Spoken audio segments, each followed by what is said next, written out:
할렐루야. 오늘도 갈급한 마음으로 주님의 은혜를 찾아 예배 가운데 오신 우리 성도님들 주님의 이름으로 환영하고 축복합니다. 오늘도 살아계신 우리 하나님께서 오늘 예배 가운데 나온 저와 여러분 가운데 귀한 은혜를 부어주실 줄 믿습니다.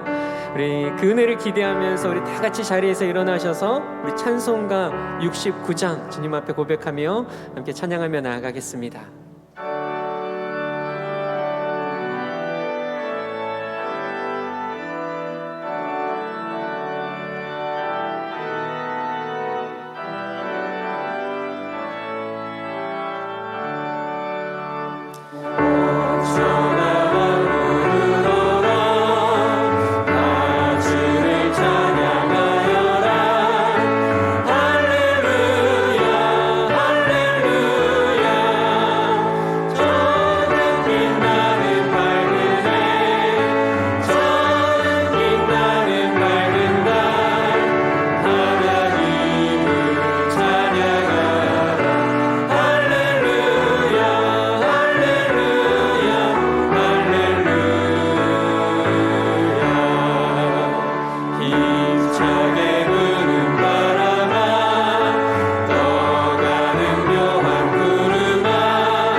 주님을 고백합니다. 모든 이름 위에 뛰어난 모든 이름 위에 뛰어난 이름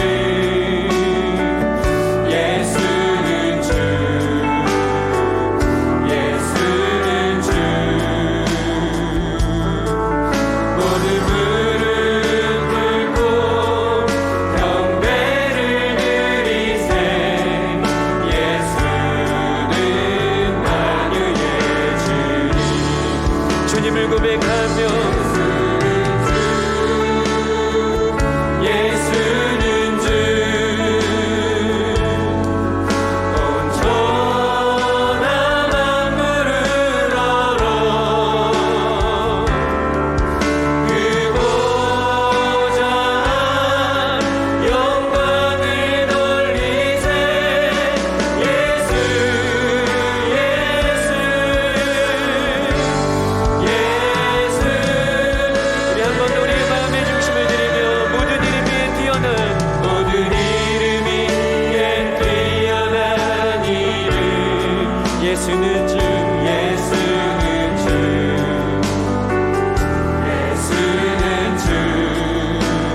주님 앞에 모두 무릎 꿇고 경배를 드리세. 예수는 만유의. 우리 주님을 고백하며 주님을 선포하며 할렐루야. 예수는 주. 온 천하 만물을 얼어 그 보좌 영광을 돌리세. 예수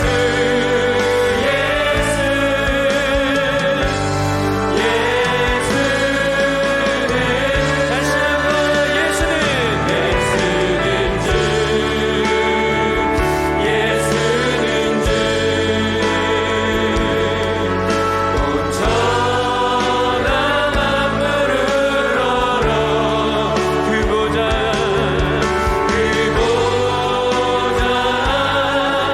영광을 돌리세.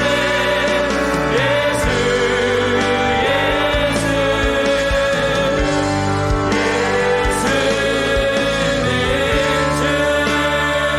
우리 주님 앞에서 소리 높여 송축하리라.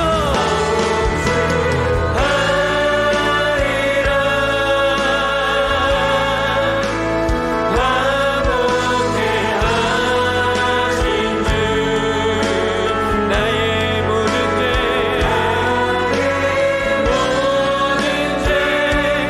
깨끗게 하셨네.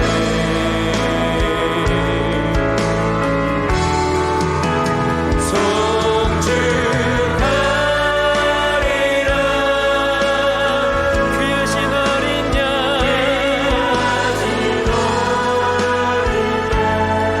우리 그 주님 앞에 모두 절하고 모두 외치리라.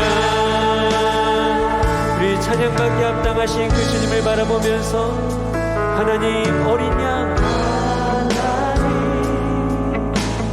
어린 양 독생자 예수 날 위해 죽으신 주님. 주님이 흘리신 그 거룩한 보혈이 나의 죄를 정결케 하네. 내 영을 우리 가운데 놀라운 일을 행하신 그 주님 앞에 우리 온 마음을 다하여 송축하리라.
전능하사 천지를 만드신 하나님 아버지를 내가 믿사오며 그 외아들 우리 주 예수 그리스도를 믿사오니 이는 성령으로 잉태하사 동정녀 마리아에게 나시고 본디오 빌라도에게 고난을 받으사 십자가에 못 박혀 죽으시고 장사한 지 사흘 만에 죽은 자 가운데서 다시 살아나시며 하늘에 오르사 전능하신 하나님 우편에 앉아 계시다가 저리로서 산자와 죽은 자를 심판하러 오시리라.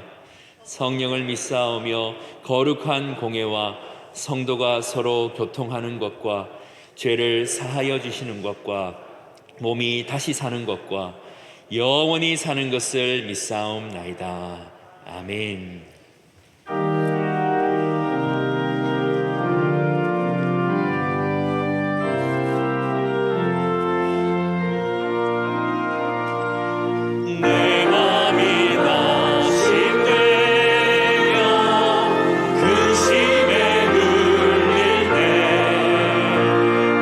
주께서 내게 오사 위로해 주시네.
하나님 아버지 감사합니다.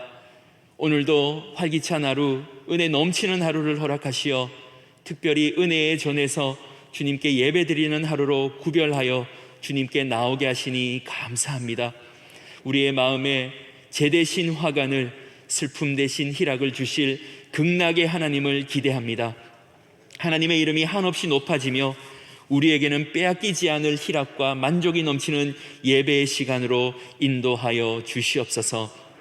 하나님과 우리 사이를 갈라놓는 죄악들이 있다면 용서함 받게 하여 주시옵소서. 여호와의 손이 짧아 구원하지 못하심도 아니요 귀가 둔하여 듣지 못하심도 아니라 오직 우리 죄악이 우리와 하나님 사이를 갈라놓았는 줄 우리가 아오니 하나님과 분리시키는 모든 죄들과 부주중에 지은 죄라도 용서함 받기를 간구합니다. 십자가의 능력이 죄악의 벽을 허물어 하나님과 화목한 오늘 되게 하여 주시옵소서. 그리스도의 보혈에 의지하여 은혜의 보좌 앞으로 담대함을 얻어 나가오니 하나님이시여 우리를 받아 주시옵소서. 우리 대한민국과 한국교회를 주님의 손에 맡겨드립니다. 우리 주님은 금초대 사회를 운행하시듯 교회들 가운데 역사하시며 한국교회를 붙들고 계신 줄 믿습니다. 어려운 시간을 통과하지만 우리 하나님은 여전히 예배를 받으시며 기도를 듣고 계시며 교회의 머리가 되시는 줄 믿습니다. 세상의 혼란이 몸된 교회를 흔들지 못할 줄 믿어오니 하나님의 말씀이 더욱 선포되며 예배가 살아나게 하여 주시고 기도의 눈물이 교회를 채우며 신자들이 삶의 예배자로 세상을 변화시키는 역사가 있게 하여 주시옵소서. 대한민국을 위해 기도하는 한국교회가 되게 하여 주시고 열방을 변화시키는 선교 교회들이 일어나게 하여 주시옵소서. 대한민국을 주님 손에 맡기오니 정치, 경제, 사회, 문화, 외교, 교육 모든 영역 가운데에 우리 주님의 주권이 나타나게 하여 주시옵소서. 영육의 회복을 위해 기도하는 성도님들과 이 땅의 백성들을 위해 간구합니다. 하나님의 말씀이 없어 목말라 하고 굶주린 세상의 많은 영혼들을 위해 기도합니다. 하나님, 우리는 여전히 하나님을 갈망하며 하나님을 필요로 합니다. 찾아오셔서 우리의 모든 필요와 만족이 되어 주시옵소서. 하나님 외에는 답이 없음을 고백합니다. 이 땅에서도 하나님의 고쳐주시고 회복시켜주심을 경험하게 하시고 천국 소망을 갖고 고개를 들어 하나님을 바라보고 힘을 얻어 살게 하여 주시옵소서. 오늘도 생명의 양식인 하나님의 말씀을 듣고자 합니다. 말씀을 전하시는 우리 담임 목사님에게 성령의 충만케 하심이 있게 하여 주시고 하나님의 말씀을 온전히 대언하는 시간 되게 하여 주시옵소서. 듣는 우리 모두는 순종하고자 말씀을 듣게 하시고 한 주 사는 동안 순종의 열매를 맺어 다음 주일에 감사의 제목들을 올려놓는 우리 모두 되게 하여 주시옵소서.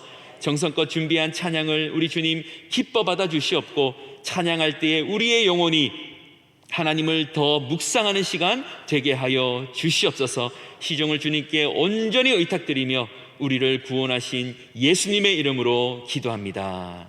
아멘.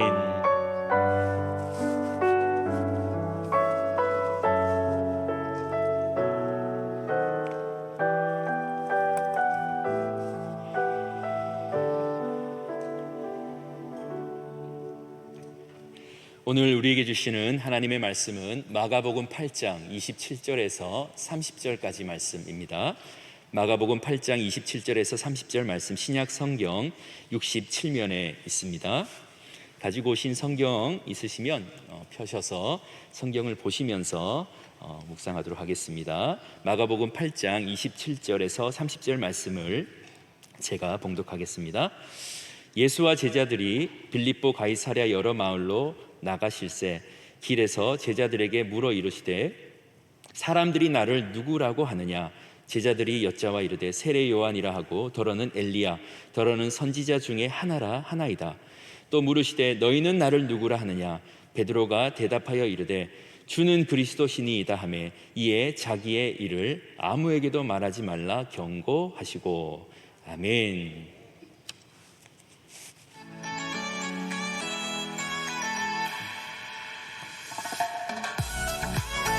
먼저 수용로 멤버십 앱을 클릭해주세요.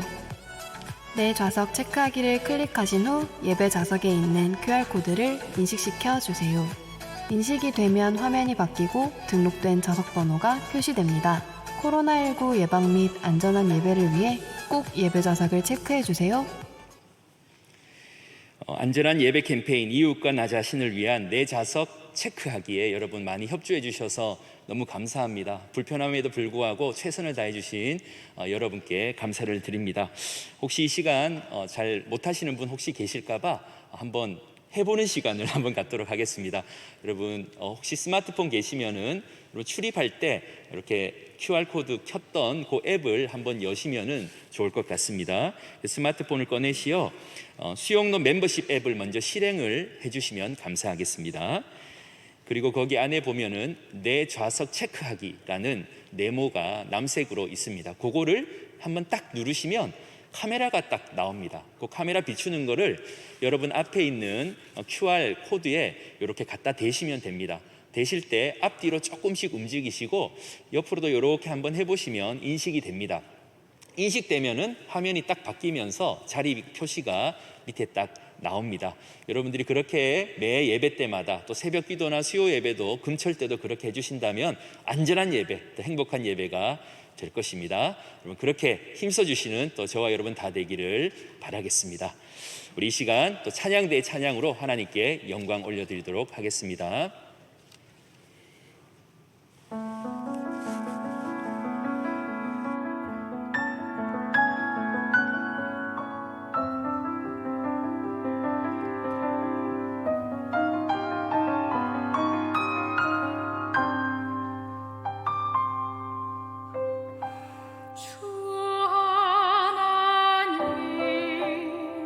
지으신 모든 세계 내 마음속에 그리워볼 때 하늘의 별 울려 퍼지는 뇌성 주님의 권능 우주에 찬네 주님의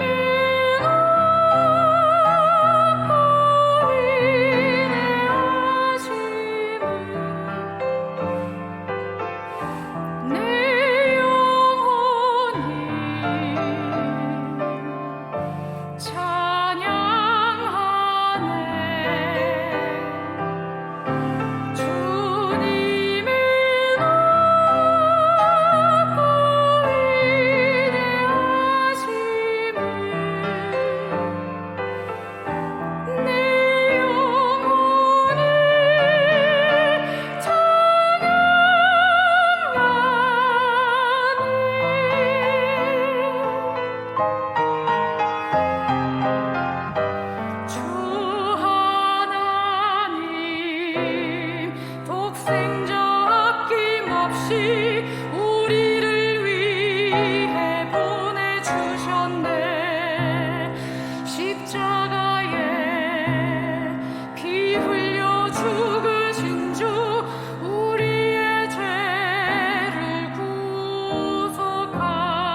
QR코드 찍는 게 굉장히 중요한 게 요즘은 이 코로나 확진자가 계속 국내에 늘어나고 또 부산도 예외가 아닙니다.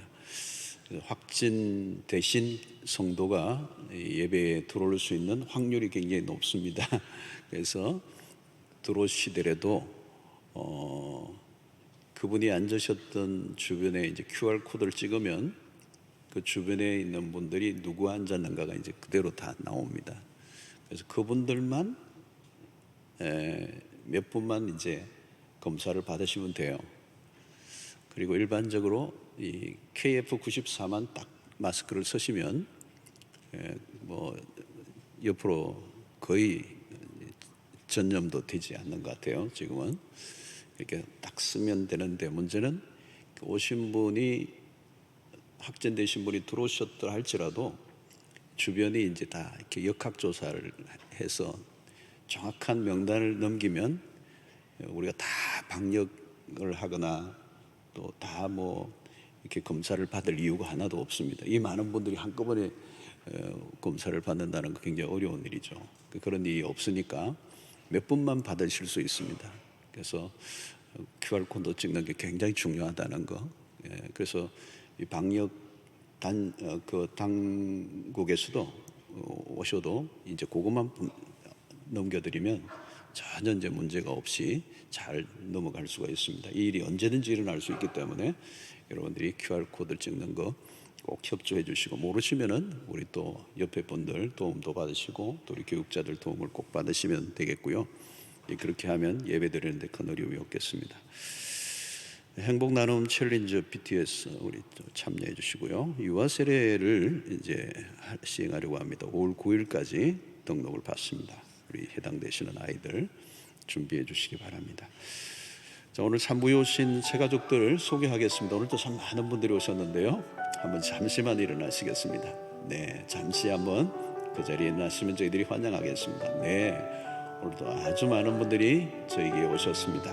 하나님께서 또 우리에게 오셔서 신앙이 성장하고 또 복된 그런 승리하는 삶이 되시기를 바라겠습니다. 우리 박수로 뜨겁게 환영하겠습니다. 감사합니다. 네, 앉아주십시오. 감사합니다.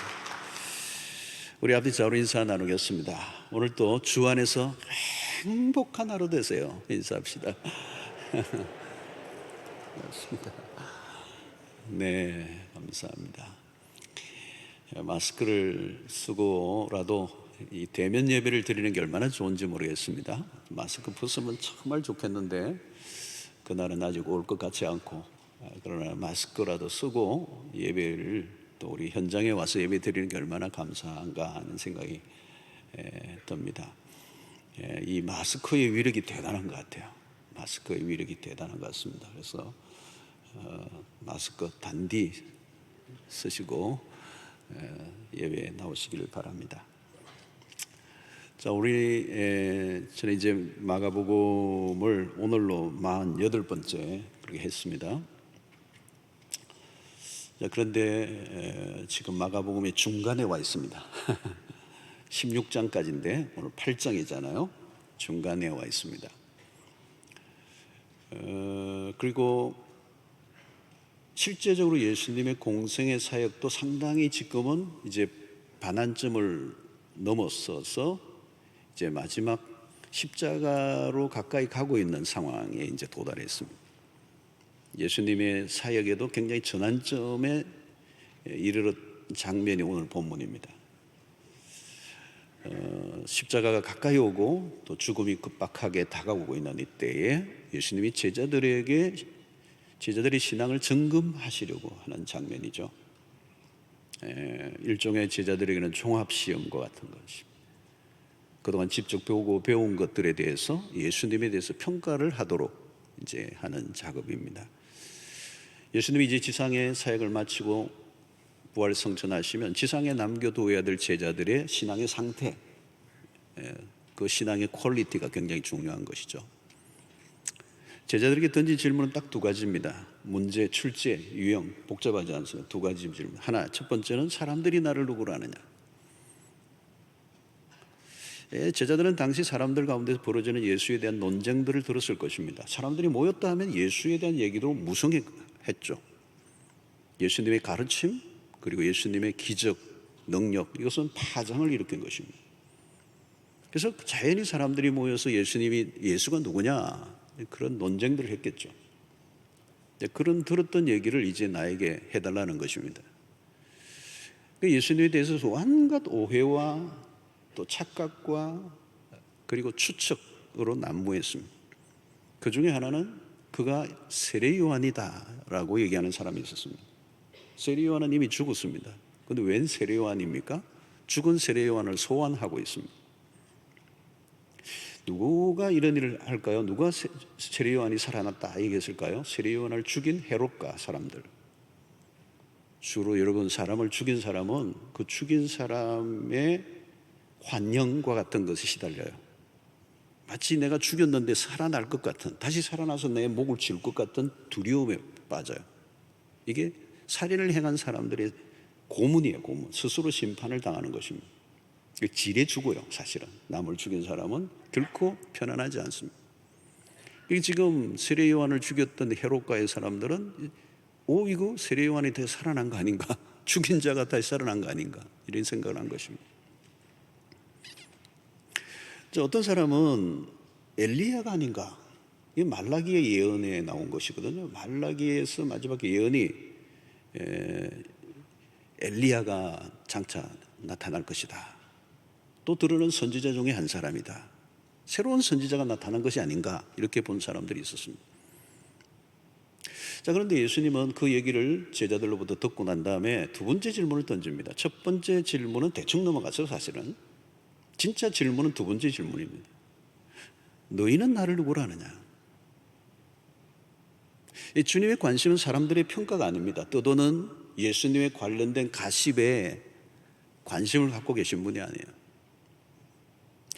얼마 전 오병이의 사건으로 예수님을 임금 삼으려고 했던 사람들이 있었지 않습니까? 그때 지지율이 아직도 있냐? 그렇게 물으신 게 아니에요. 예수님께서 알고 싶었던 것은 제자들의 반응입니다. 제자들이 지금까지 따라다녔어요. 그런데 그 따라다닌 사람이 헛소리하면 안 되죠. 가까이에서 예수님의 가르침과 그 예수님의 능력을 보았던 사람들, 그들은 다른 얘기를 해야죠. 풍문을 듣고 얘기하면 안 되잖아요. 오늘날도 마찬가지입니다. 세상의 사람들이 예수에 대해서, 기독교에 대해서 어떻게 표현하느냐, 그건 중요하지가 않아요. 세상의 여론에 크게 신경 쓰지 않아도 사람들이 예수에 대해서, 기독교에 대해서, 교회에 대해서 평하는 건 자유예요. 중요한 것은 예수를 믿는 우리가 예수를 누구라고 하느냐. 신자는 그냥 나오는 대로 말하면 안 됩니다. 영혼 없는 대답을 해서는 안 되죠. 다른 사람의 말을 인용하면서 남의 이야기 하듯 해서는 안 된다는 거예요. 그리스도가 누구인가? 오늘 이 질문은 2000년 전에 제자들에게 하신 질문이지만 동일하게 우리에게도 하는 질문입니다. 이 답변에 따라 모든 게 달라집니다. 제자는 스승이 누구인가를 바로 알아야 그분을 따를 수가 있습니다. 자, 근데 이 베드로가 먼저 딱 답을 이제 하는데요. 이 베드로의 고백은 유명한 고백이 되었죠. 오늘 29절에 보니까 또 물으시되 너희는 나를 누구로 하느냐? 베드로가 대답하여 이르되 주는 그리스도시니이다 하매. 자, 마태복음은 좀 더 구체적입니다. 마태복음 16절에 보니까 시몬 베드로가 대답하여 이르되 주는 그리스도시요 살아계신 하나님의 아들이시니이다. 놀라운 고백을 했습니다. 자, 이 고백은 간단한 고백처럼 보이지만 믿음의 대상에 대한 탁월한 답변입니다. 자, 주는 그리스도시요 할 때 첫 번째 주라는 겁니다. 주, 로드라고 하는 거죠. 자, 여러분, 이 예수님이 질문을 던지신 이 장소가 어디인가가 참 중요합니다. 어디에서 이 질문을 던지셨느냐? 여기를 우리는 빌립보, 가이사랴 빌립보라는 도시에. 자, 여기에 이 빌립보라는 도시의 이름을 하나 붙였는데 가이사라는 이름을 붙여서 이것은 로마의 황제의 이름입니다. 다시 말하면 이 도시는 로마의 황제의 권세가 찌르고 있는, 하늘을 찌르고 있는 곳입니다. 그 도시의 이름을, 황제의 이름을 따서 지었다는 말은 그 황제의 권세가 그 도시의 모든 곳에 영향을 미치고 있어요. 실제로 황제를 숭배하는 거대한 성전이 있었습니다. 그리고 우리가 잘 아는 것처럼 고대 사회의 왕은 곧 신입니다. 로마의 황제를 부를 때 우리는 퀴리오스, 주라고 표현을 합니다. 절대적 권세를 가지고 있었다는 거예요. 모든 공급이 황제로부터 온다. 이것을 백성들이 믿었던 거죠. 황제들이 왜 거대한 신상을 만들었을까요? 절대적인 힘을 강요하며 백성들을 억압하는 통치의 도구로 사용하기 위해서 거대한 신상을 만든, 가이사 외에는 다른 주가 없다 하는 것입니다. 그런 곳에서 주님이 지금 이 질문을 던지는 거예요. 너희는 나를 누구로 하느냐? 예수님을 따라다니면서 제자들은 많은 것을 보았습니다. 경이롭고 충격적인 장면을 보았어요. 제자들은 충분히 그리스도가 주이심을 목격했습니다. 마가복음 4장 41절에 그들이 심히 두려워하여 서로 말하되 그가 누구이기에 바람과 바다도 순종하는가 하였더라. 바람과 바다도 명령하고 순종하게 하시는 그분이 도대체 누구이신가? 여기 주라는 이 표현은 주인이라는 표현이죠. 그러나 좀 더 구체적으로 하면 주라는 이 표현은 그리스도만이 모든 것을 통치하시는 분이시다. 모든 세상의 권세가 그분 아래에 있다. 그분만이 유일한 주인이시다. 이것을 베드로는 처음 고백한 것입니다. 두 번째는 그리스도시오라는 것입니다. 그리스도시오. 여러분, 그리스도는 타이틀이에요. 타이틀. 헬라어의 말이 그리스토스. 히브리어로는 이 그리스도를 메시아라고 표현합니다. 메시아. 히브리어로 메시아예요. 기름 부음을 받은 자다. 이 말은 뭡니까? 당신은 선지자 중에 한 사람이 아니라는 거예요. 그동안 예언자들이 그렇게 지목했던 그분이 바로 당신이십니다. 그리스도는 다윗의 때로부터 기다려왔던 메시아이십니다. 이제 그리스도를 통하여 그동안 모든 약속이 성취되십니다. 약속의 주인공이셨던 분이 오셨고 그 약속을 곧 성취하실 분이시다는 거예요. 그래서 온 세상의 죄를 대신하고 담당하사 죽으심으로 인간의 구원을 완성하실 분이 그리스도이십니다. 베드로의 고백에 그리스도라는 것입니다. 구원자로서 구원을 완성하실 분이시다. 또한 살아계신 하나님의 아들이십니다. 예수는 하나님의 아들의 이름이에요. 단순한 사람이 아니라는 것입니다. 인간의 몸을 입고 역사 안으로 들어오신 하나님의 아들. 하나님의 아들이라는 말은 당신이 하나님이십니다 라고 하는 것입니다. 풍랑을 잠잠하게, 말씀으로 잠잠하게 하시고 죽은 자를 일으키시고 오병이어로 5,000명을 먹이고도 남는 일을 행하셨던 그분은 단순한 위인이 아니고 위대한 인물 정도가 아니고 그분은 능치 못할 실이 없으신 엘샤다이의 전능하신 창조주 하나님. 그리스도는 그러므로 이 주는 그리스도시오라고 할 때 이 그리스도는 인성이 강조된 것입니다. 100% 인간으로 오신 그리스도. 하나님의 아들은 신성을 강조하는 것입니다. 이 구원자로서의 완벽한 조건은 그분이 완전한 인간이셔야 되고 동시에 완전한 하나님이셔야 됩니다. 바로 베드로의 이 고백은 그러므로 구원자는 오직 예수 그리스도 한 분밖에 없다는 거예요. 여러분, 이 놀라운 고백을 베드로가 했습니다. 그리고 주님이 베드로를 칭찬하시죠. 마태복음 16장 17절에 보면 예수께서 대답하여 이르시되 바요나 시몬아 내가 복이 있도다. 이를 내게 알게 한 이는 혈육이 아니요 하늘에 계신 내 아버지시니라. 바요나 시몬아 내가 복이 있도다. 여러분, 예수에 대한 올바른 고백은 참으로 복된 것입니다. 그런 고백을 할 수 있다는 것은 은혜예요. 이것은 인간의 머리로 할 수 있는 일이 아닙니다. 베드로의 실력이기보다는 성령의 도우심이. 그런 엄청난 고백을 할 수 있었던 것은 베드로 자신이 아니라 성령이시라는 거죠. 여러분, 성경을 읽고 연구한다고 고백할 수 있는 게 아닙니다. 인간의 지성으로 예수를 부인하고 조롱하는 일들이 얼마나 많습니다. 성경을 연구한다는 신학자들 가운데서도 예수를 부인하는 사람들이 있습니다. 여러분, 교회를 오래 출석했다고 이런 고백이 나올 수 없어. 이것은 전적으로 성령의 은혜입니다. 고린도전서 12장 3절에 보니까 그러므로 내가 너에게 이르노니 하나님의 영으로 말하는 자는 누구든지 예수를 저주할 자라 하지 아니하고 또 성령으로 아니하고는 누구든지 예수를 주시라 할 수 없느니라. 성령이 우리의 입을 열게 하시고 성령이 예수를 주로 고백하게 하신다.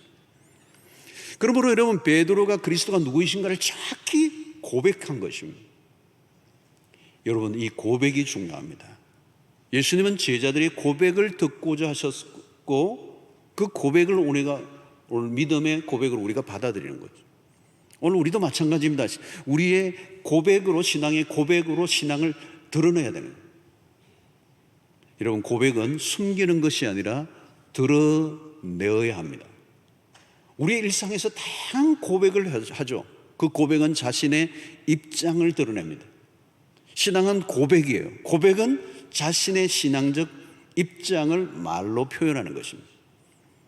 로마서 10장 10절을 보면 사람이 마음으로 믿어 의에 이르고 입으로 시인하여 구원에 이르느니라 그랬어요. 여러분, 마음에 있는 것을 입으로 입증해 보여야 합니다.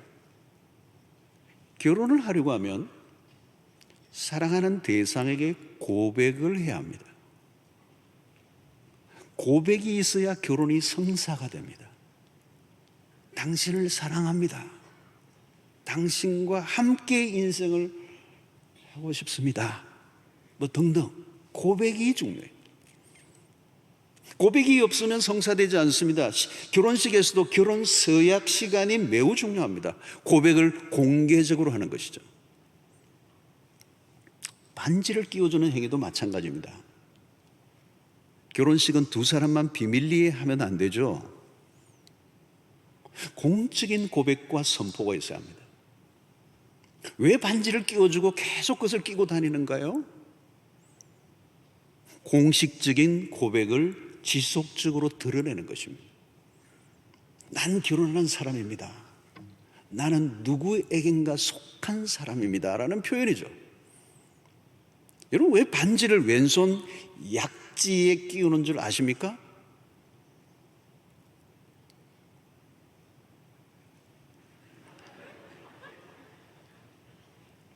왜 거기 끼치죠? 끼워졌어요? 그냥 낀 거예요, 여러분? 처음은 이게 고대 로마인들에게 시작이 되었다고 그래요. 그들은 약지에 있는 베나 아모리스, 사랑의 혈관, 사랑의 혈관이라 불리는 작은 동맥이 심장까지 연결된다고 믿었어요. 약지에 반지를 끼는 것은 부부의 심장이 영원히 연결된다고 생각하고 믿었던 거죠. 특별히 왼손을 선택한 것은 심장에 더 가깝다고 여겼기 때문에. 사랑의 고백은 심장으로까지 연결된다고 믿을 정도로 중요한 의식이었습니다. 고백은 입으로만 하는 것이 아니라 가슴과 연결되어야 한다는 것, 심장과 연결되어야 된다는 것. 주는 베드로의 고백을 들으시고 칭찬하십니다. 고백은 마치 한 사람의 남자와 여자가 일평생 서로에게 헌신하고자 하는 결혼의 서약식과도 같은 거예요. 주는 그리스도시요 살아계신 하나님의 아들이십니다. 나의 구원이 당신에게 달려 있습니다. 결혼식에서는 사랑의 고백 이상, 사랑의 고백은 한 평생을 결정짓는다면 신앙 고백은 우리의 삶 전체뿐만 아니라 영원을 결정하는 일입니다. 무엇보다도 여러분, 이 신앙의 고백은 개인적인 고백이어야 합니다. 우리는 믿습니다가 아니에요. 나는 믿습니다 해야 돼요. 반드시 1인칭이어야 합니다. 나는이 중요해요. 신앙은 주님과 1대1의 관계를 맺는 것입니다. 고백은 단체로 도매금으로 넘어갈 수가 없어요. 군대에서 단체로 세례를 받을 수 있습니다. 그러나 개인적인 고백이 우선되어야 합니다. 우리 집안이 대대로 믿어왔습니다가 아니에요. 내가 믿습니다 해야 돼요. 다른 사람이 내 입장을 대신 전해줄 수 없습니다. 신앙의 고백은 대리 시험, 대리 면접이 없습니다. 직접 해야 합니다. 주님은 개별적으로 묻고 확인하십니다. 주님이 물으셨고 베드로가 대답을 했습니다. 내가 어떤 고백을 하는가를 주님이 듣고 싶어 하신다는 거예요. 어떤 사람이 당신은 예수를 믿습니까? 물으면 이상하게 둘러대는 사람들이 있습니다. 우리 아내가 교회를 열심히 다니거든요. 뭐 이러고. 나는 어느 교회를 다녔고요. 어느 교회를 다녔고 어느 유명한 교회를 몇 년 동안 다녔고요. 어떤 목사님과 개인적인 친분이 있고요. 다 소용없습니다. 우리 집안에 목사, 장로가 몇 명이라는 말을 하는 사람도 있습니다. 그랬어요. 여러분, 신앙 좋은 집안에 내가 묻혀갈 수가 없습니다. 믿음 좋은 아내에게 내가 묻혀서 그냥 천국 갈 수가 없습니다. 가족이 믿는다고 가산 점수제 같은 게 없습니다. 신앙에는 가족 마일리지도 안 통합니다. 오직 나의 진실한 고백이 있어야 된다는 거예요. 개인적인 고백을 통하여 예수님과 인격적인 관계를 맺어야 된다는 거예요. 여러분, 결혼이 어떻게 이루어집니까? 사랑한다고 결혼이 되나요, 여러분? 사랑만 하고 고백 안 하면 이건 짝사랑으로 끝나는 거예요. 주변에 멋진 사람이 많으면 무엇합니까? 나를 좋아해주는 사람이 많으면 무엇합니까? 결혼은 1대1의 관계예요. 1대 다수가 아니라 1대1의 관계. 신앙의 고백이 그렇습니다. 하나님과 나와의 1대1의 사건입니다. 1대1로 연결해야 합니다. 고백은 오직 한 분에게만 드려야 하는 거예요. 무엇보다도 여러분, 이 고백은 선명해야 돼요. 어설픈 고백은 안 됩니다. 고백이 막연하면 안 돼요. 자신의 언어로 분명하게 해야 합니다. 우물쭈물하면 안 됩니다. 다양한 형태의 자기 고백들이 있을 수 있죠. 여러분, 무신론자들도 두 종류입니다. 한 사람은 좀 무식한 무신론자입니다. 무조건 부정하는 사람들입니다. 그런데 어떤 사람은 안 믿는 것에 대한 이론적 무장을 한 무신론자들이 있습니다. 여러분, 무신론도 일종의 신앙입니다. 우리는 하나님이 계신다고 굳게 믿는데 무신론자는 하나님이 안 계신 것을 굳게 믿습니다. 그것도 신앙이에요, 여러분. 요즘 보십시오. 신이 없다고 확신하며 자신의 신앙, 이 무신론의 신앙을 고백하는 사람들이 있습니다. 신이 없다는 것에 대한 단단한 무장을 하고 있는 거죠. 그리스도인들에게 전도를 받아도 흔들리지 않을 만큼의 자신감과 이론적 무장을 해야 합니다. 여러분, 이런 사람들 가운데 성경 공부하는 사람들도 있습니다. 성경 공부를 하는 목적이 뭐냐? 예수 믿는 사람들을 믿지 않게 하려고 성경을 공부하는 사람들. 그러다가 예수 믿게 된 사람들도 꽤 있습니다. 하나님이 있다는 것을 믿지 않으려고 하면 하나님이 없다는 것을 믿을 근거가 충분해야 돼요. 하나님이 계시다는 증거가 너무 많기 때문에 하나님이 안 계신다는 것을 입증하려고 하면 대충 해서는 안 되죠. 무신론자들도 신앙 고백을 합니다. 어떤 사람들이 신이 안 계신다는 것에 대한 믿음을 전하기 위하여 책을 쓰기도 합니다. 도킨스 같은 사람은 엄청나게 책을 팔았습니다. 사랑하는 성도 여러분, 그렇다면 믿는다고 하는 신자가 그냥 믿으면 될까요? 내가 무엇을 믿는지, 믿음의 대상이신 그리스도가 누구이신지를 알아야 됩니다. 오늘 우리는 포스트 모던 시대라고 그래요. 다원주의, 특징의 가장 핵심은 다원주의래요. 온갖 것의 세상의 것들이 신의 자리에 군림하고 있어요. 마음대로 자기가 원하는 신을 쇼핑하듯이 구매하는 시대를 말하고 있어요. 소위 종교 시장이 다양해졌습니다. 여러분, 우리의 태도가 분명해야 합니다. 그냥 왔다 갔다 해서는 안 됩니다. 기독교는 무속 종교와 다릅니다. 미신이 그렇습니다. 그들은 무엇을 믿고 있는지 모르고 지극정성을 쏟습니다. 그들의 특징이 뭐죠?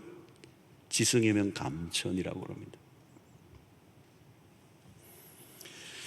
여러분, 믿음이라는 것은 자신을 내어 맡기는 행위입니다. 이 믿음이라는 건 굉장히 중요한 단어, strong word예요.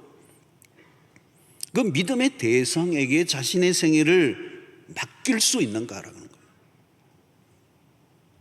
어떤 사람이 벼랑으로 떨어지다가 아슬아슬하게 나뭇가지에 걸려 그 나뭇가지를 붙잡고 떨어지면 죽으니까 막 소리를 질렀어요. 하나님 살려주세요.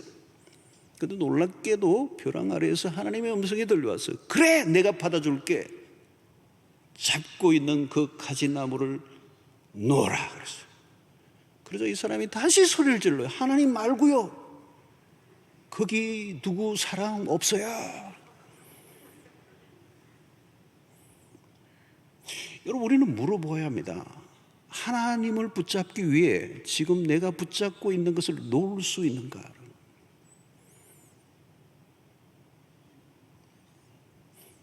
내가 붙잡고 있는 것을 내려놓을 수가 있는지. 그것을 내려놓지 못한다면 아직 진짜로 믿는 것은 아닙니다. 주님을 전적으로 신뢰하지 않으면 결코 놓을 수가 없습니다. 그러므로 신앙 고백이 흐릿하면 우리는 주님을 따를 수가 없습니다. 무엇보다도 여러분, 이 고백에는 책임이 따릅니다. 고백은 선택이에요. 대가를 치르겠다는 결단이 들어가는 것입니다. 고백으로 인하여 찾아올 수 있는 어떤 일에도 받아들이겠습니다는 선포가 신앙의 고백 안에 있는 것입니다. 때로는 불이익이 와도 애매한 태도를 보이거나 그런 위험을 피하려고 하지 않겠다라고 하는 각오가 이 신앙의 고백 안에 있는 거죠. 특히 이곳은 가이사랴 빌립보 지역입니다. 황제의 힘이 지배하는 도시. 신앙의 고백은 선택이에요. 둘 중 하나, 여럿을 고르라는 게 아닙니다. 가이사인가 그리스도인가. 황제에게 노라는 말을 할 경우에 불이익이 찾아올 수가 있어요. 생명을 잃어버릴 수도 있어요. 그러므로 고백은 진지한 것입니다. 여러분, 남녀가 만나 연애하는 것과 결혼은 달라요. 연애할 때는 그냥 부담이 없어. 책임을 안 져도 돼요. 그냥 연애하는 거예요. 그런데 고백을 하는 순간 결혼이라고 하는 사실 안으로 들어가면 서로는 책임지는 관계 안으로 들어갑니다. 두 사람의 관계를 지켜가기 위하여 상당한 대가의 지불을 결단해야 합니다. 그게 고백이에요. 헌신이 없는 고백은 의미가 없습니다.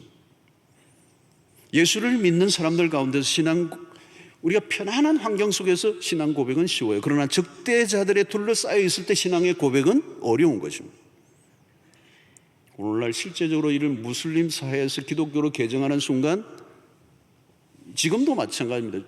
이 중동 지역에 이 무슬림에서 기독교로 개정하면요, 그냥 죽어요. 쫓겨나요. 지금도 그 일이 비일비재하게 일어나고 있습니다.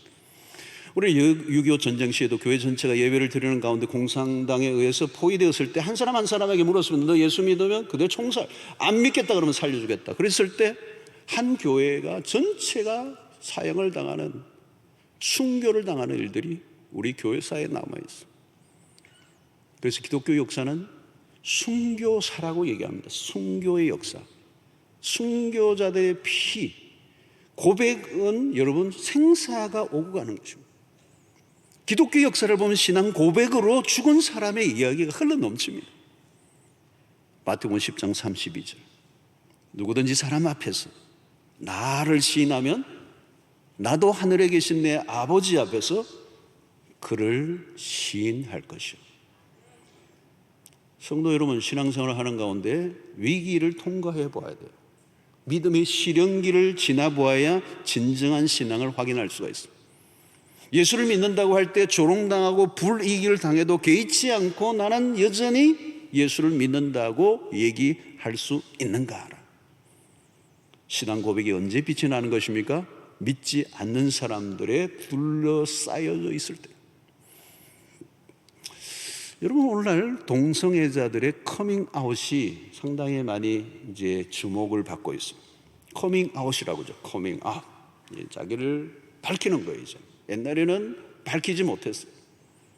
요즘은 퀴어 축제나 이런 게 밝혀 대려보내서 더 이상 부끄럽게 여기지 않겠다는 거예요. 이것에 일조를 한 것은 유명 인사들이 커밍아웃을 한 거예요. 자기가 동성애자라는 것을 당당하게 이제 알린 것이죠. 숨겨야 하는데 숨기지 않습니다. 동성애자들의 세계적인 연대가 지금 일어나요. 많이 일어나죠. 제가 시드니 있을 때도 어마어마한 조직이에요. 어마어마한 조직.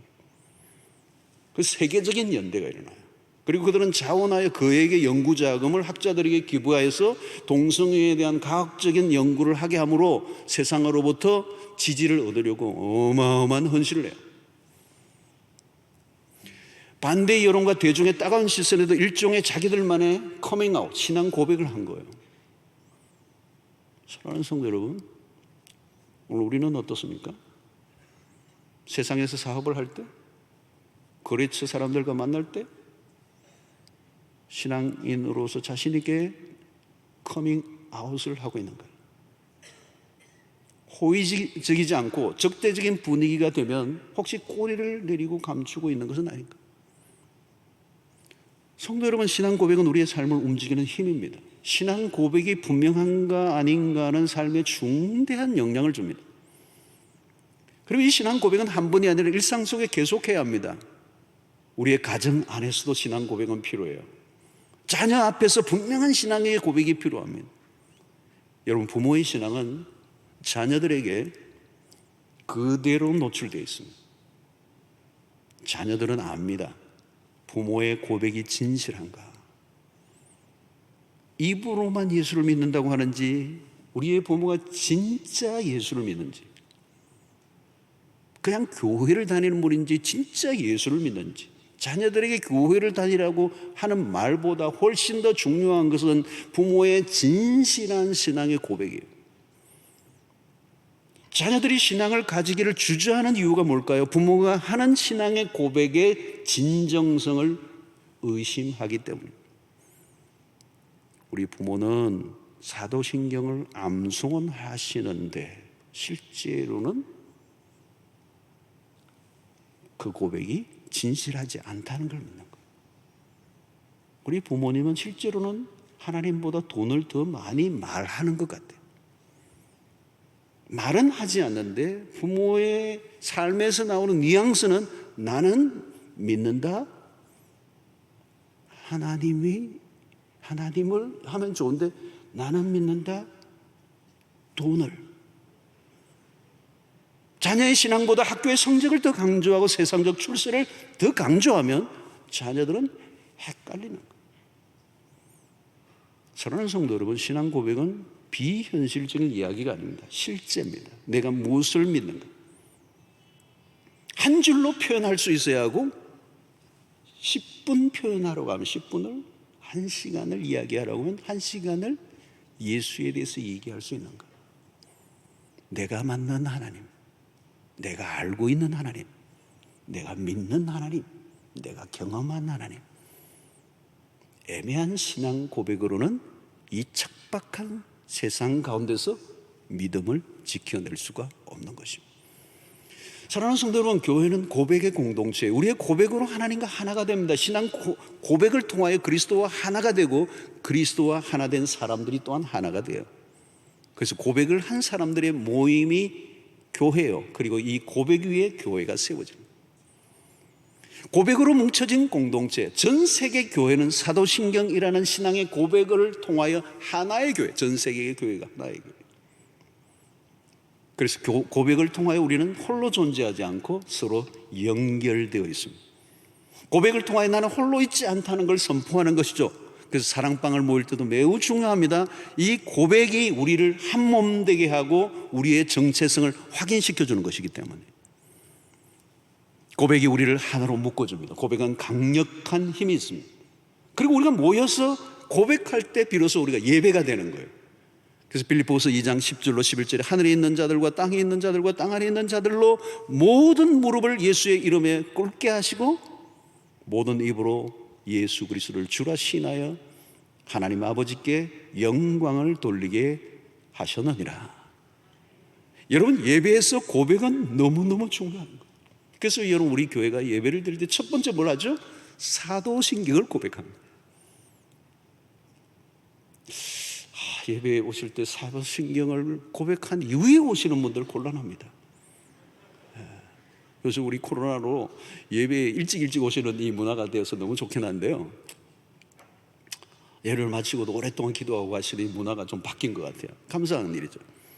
여러분, 고백이 없으면 예배가 될 수가 없어요. 우리는 예배를 시작할 때 사도신경을 고백하는 거예요. 나는 믿습니다. 형식이 아니라 진심을 담아 고백하는 것이죠. 이 고백이 예배의 문을 열고요, 이 고백에 대한 하나님의 반응이 위로부터 임하시는 그 임재가 있는 것이죠. 누가 예배를 드리는 것입니까? 그리스도를 주로 시인하는 사람입니다. 주의 이름을 높이는 사람, 하나님 우리의 고백을 받으시고 기뻐하시는 것이고, 그리고 그 고백하는 당신의 백성들을 하나님이 사랑하시고 돌보신다는 것. 사랑하는 성도로, 여러분은 예수를 누구시라고 알고 믿고 있습니까? 그가 누구이신가를 바로 알면 우리의 삶은 달라질 수밖에 없습니다. 예수 그리스도를 온전히 알고 믿을 때 우리의 삶 전체를 흔들어 놓는 것입니다. 사랑하는 성도 여러분, 이 신앙 고백이 삶의 틀을 결정하여, 고백은 삶을 움직이는 힘이 있습니다. 어떤 이는 신앙적 고백보다 정치적 이념을 신앙화하는 사람들도 있습니다. 거기에 목숨을 걸어요. 돈을 나의 주 하나님으로 믿는 사람은 거기에 생명을 걸겠죠. 어떤 이는 세상적 즐거움이 나의 유일한 구원으로 이긴다면 거기에 자신의 삶을 바칠 것입니다. 바로 이것이 신앙 고백이 주는 삶의 영향이에요. 성도 여러분, 단 한 분에 대한 나의 마음을 담은 진실한 고백이 중요합니다. 하나님과 나와의 관계를 맺는 결정적인 순간이에요. 그 고백이 인생을 바꿉니다. 한 인간으로서 우리는 진지한 질문을 던져야 합니다.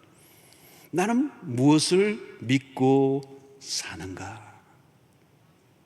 누구를 믿고 사는가? 나의 믿음의 대상은 과연 믿을 만한 것인가? 여러분, 가끔 믿을 만해 보이는 것이 눈에 보일 수는 있어요. 가끔 나는 은행에 넣어둔 잔고를 믿는다. 나는 사둔 부동산을 믿는다. 잘 나가는 주식을 믿는다. 잘 나가는 자녀를 믿는다. 유능한 남편을 나는 믿는다. 여러분, 나는 그것을 믿고 산다고 자신 있게 말할 수 있습니까? 나는 믿었는데 그 믿었던 것의 배신을 경험할 때 모든 게 다 무너져 버리고 맙니다. 오늘 베드로의 이 고백은 그의 믿음의 눈이 열렸다는 증거. 오늘 이 예배 시간에 사랑하는 성도 여러분, 이 시간 우리 진지하게 우리 자신에게 질문해야 합니다. 아직까지 주님에게 한 번도 1인칭으로 진지하게 개인적 신앙 고백을 해보지 않은 분이 있다면 지금 이 순간 중요한 결단을 하는 시간입니다. 또 이전에 고백을 했지만 세월이 흐르면서 희미해진 분들이 있다면 이 시간 다시 한번 진지한 고백을 해볼 수 있게 되기를 바랍니다. 주는 그리스도시요 살아계신 하나님의 아들이십니다. 여러분들의 각자의 입술로 진실한 고백을 드리셔야 합니다. 인생은 그냥 살아가는 게 아니에요. 내가 믿고 있는 것이 내 삶을 끌어갑니다. 인생을 결정하는 것은 나는 생각한다, 고로 나는 존재한다, 그게 아니에요. 나는 무엇을 믿느냐. 나는 생각한다, 나는 느낀다, 나는 열심히 산다가 아니라 결정적인 것은 나는 믿는다. 더 결정적인 것은 나는 누구를 믿는가. 여러분, 우리의 인생은 우리의 열심에 의해서 인생이 결정되지 않습니다. 믿음의 대상이 내가 무엇을 믿느냐에 따라 그 믿음의 대상이 우리의 인생을 결정하게 됩니다. 사랑하는 성도 여러분, 오늘 이 베드로의 고백이 여러분들의 입술에 고백이 되기를 바랍니다. 주님만이 우리의 구원자이십니다. 주님은 참으로 하나님의 아들이십니다. 주님만이 우리의 구원이시고 우리의 소망이 되십니다. 예수께서 말씀하신 것도 내가 꼭 길이요 진리요 생명이니 나로 말미암자고는 아버지께로 올 자가 없다고 말씀하시던 것처럼 그리스도만이 유일한 길이요 유일한 생명이요 유일한 진리가 됐습니다. 우리는 혼란한 시대, 아마 코로나가 지나고 나면 우리는 더 어려운 시대를 살게 될 것입니다. 그리고 더 많은 종교 다원주의와 이 혼란한 세속 사회, 마치 가이사라 빌립보와 같은 이 세속의 힘이 강력하게 밀고 오는 이 시대, 오직 그리스도만이 나의 유일한 구원자이십니다. 그리스도만이 나의 진정한 구원이시고 소망이십니다. 고백할 수 있는 이 고백이 있다면 하나님께서 이 어려운 시대 가운데서도 우리의 삶을 책임져 주실 줄로 믿습니다. 이 시간 잠시 한번 우리가 함께 기도하는 시간을 좀 갖기를 원합니다. 저는 이 설교를 하는 가운데 혹시 여러분들 가운데 내가 주님을 믿습니다, 이 1인칭의 고백, 한 번도 주님 앞에 1대1의 대면의 고백을 해본 적이 없다면 오늘 이 시간 여러분들이 그 기회가, 고백의 기회가 되기를 원합니다. 주는 그리스도시요 살아계신 하나님의 아들이십니다. 주님만이 나의 완전한 구원자이십니다. 그리고 주님만이 나의 유일한 구원이 되십니다. 이 고백을 여러분들의 이름으로, 입술로 직접 고백하는 일들이 있기를 바라고, 신앙생활을 오랫동안 해왔지만 여전히 내 신앙이 혼돈 가운데 있다면 다시 한번 이 고백으로 주님 앞에 여러분들의 마음을 온전히 증명하고 내어드리는, 그리고 결단하는 그런 시간이 되기를 원합니다. 소리를 내어도 좋고 그냥 하셔도 되고 우리 함께 기도하는 시간을 갖도록 하겠습니다. 기도하겠습니다. 오 하나님 아버지, 오늘 이 시간 우리에게 귀한 시간을 주셔서 감사합니다. 내가 믿는 예수 그리스도를 인격적으로 1대1로 개인적으로 분명하게 하나님을 선포하며 고백하는 이 시간 되게 해주시기를 원합니다. 주는 그리스도시요 살아계신 하나님의 아들이십니다. 하나님, 모든 세상이 무너져도 세상의 혼란 가운데서 여전히 편치 않는 영원한 구원자이심을 우리가 고백하는 이 시간 되게 해주시고, 진실한 고백을 드리는 주의 백성들의 그 고백을 들어주셔서 하나님, 바요라 시몬아 내가 복이 있도다 하셨던 것처럼 하나님, 우리의 눈이 열려 주를 온전히 고백할 때 하늘의 복이 임하는 역사가 일어나게 하시고 우리의 삶을, 우리의 생애가 주의 손에 붙들림 받는 놀라운 은혜를 허락하여 주시옵소서. 아버지 하나님, 이 시간에 우리에게 주신 말씀을 통하여 다시 한번 우리의 자신의 모습을 확인하게 하시고 우리의 입술에 진실한 고백, 주는 그리스도이십니다, 하나님의 아들이십니다, 나의 구원자이십니다, 우리의 소망이 주께만 있습니다, 주님만이 우리의 유일한 구원이 되심을 선포하게 하시니 감사합니다. 오늘 이 시간 우리의 모든 고백을 주님이 기쁘게 받아 주시옵시고 이 혼란한 세상 가운데서 여전히 우리의 삶을 주님께 위탁하며 살게 하여 주시옵소서. 예수님 이름으로 기도하옵나이다. 아멘.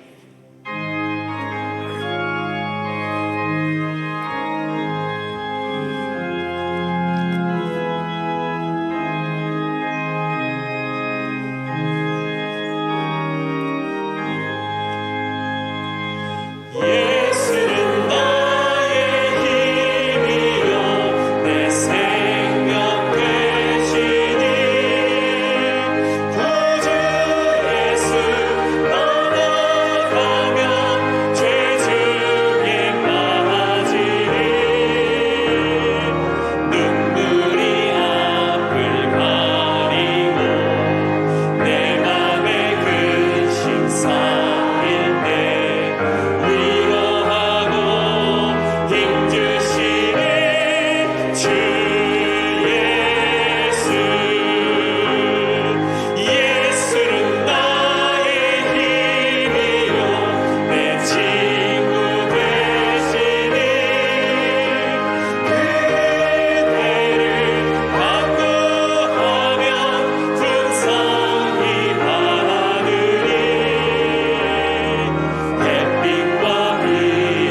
감사합니다. 귀한 물질을 구별해 주의 손에 올려드립니다. 하나님의 나라와 복음을 위해서 귀하게 쓰여지게 하시고 드린 손길들 축복하사 우리의 모든 생업에 복을 주시고 이 어려울 때이지만 여전히 우리의 공급자는 하나님이심을 경험하는 일상이 되게 하여 주시옵소서. 우리의 삶에 많은 것들이 무너지고 깨어지고 멈춰 있습니다. 주님 자비를 베풀어 주시고 우리의 한계, 우리의 능력의 부재를 느낄 때가 많습니다. 하나님께서 우리를 불쌍히 여겨 주셔서 이 어려울 때 더욱더 주를 의지하고 주님의 그 도우심을 구함으로 하나님 우리의 신앙에 손해보는 일이 없게 하시고 하나님의 백성들을 하나님이 책임지시는 것을 경험하며 살아가는 저희들 되게 하여 주시옵소서. 병중에 있는 성도들이 많이 있습니다. 육체 질병, 정신적 질병, 하나님 치유하여 주시옵소서. 주님이 한번 안수하여 주시옵소서. 하나님 아버지, 가정과 직장, 사업, 진로, 결혼, 취업 모든 것 주의 손에 올려드립니다. 하나님의 때에 하나님의 방법으로 놀랍게 이루어 주실 것을 기대하고 우리가 구하고 생각하는 것에 더 넘치도록 부어주시는 하나님을 경험하게 하여 주시옵소서. 오늘도 하나님 아버지, 주의 백성들 가운데 하나님 특별히 우리의 삶 속에 고난 속에 있는 백성들 많이 있습니다. 주님, 하나님의 그 전적인 역사 속에 전화위복의 반전의 역사를 경험하는 그런 기적이 일상이 되게 하여 주시옵소서. 처음 나온 백성들을 축복하시고 예수 그리스도를 믿고 살아가는 일생의 삶이 복되게 하여 주시옵소서.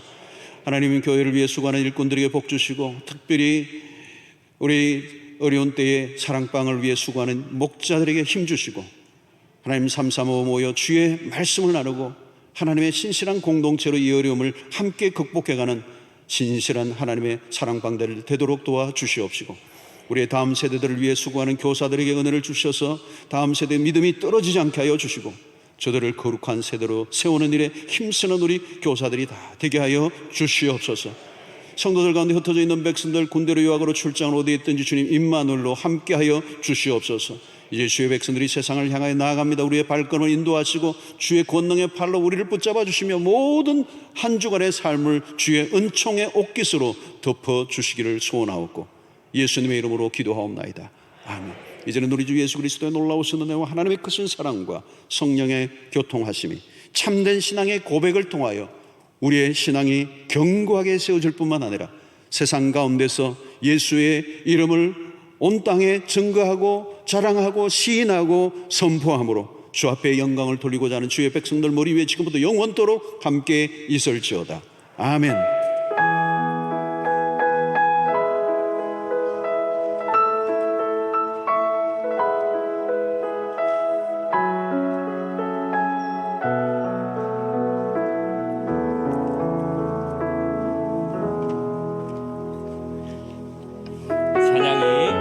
끝날 때까지 기도하고 싶으신 분들은 편안하게 그 자리에서 기도하셔도 좋겠습니다. 여러분의 삶을 응원합니다.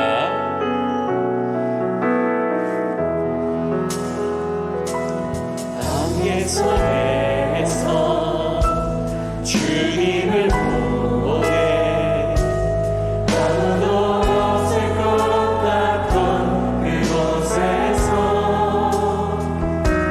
손 내미셔서 나를 붙드네 깊고 쓰러져가던 그곳에 안개 속에서 주님을 안개 속에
기도합니다. 한 주간도 하나님이 여러분의 동행자가 되어주실 줄 믿습니다. 여러분의 삶을 응원합니다.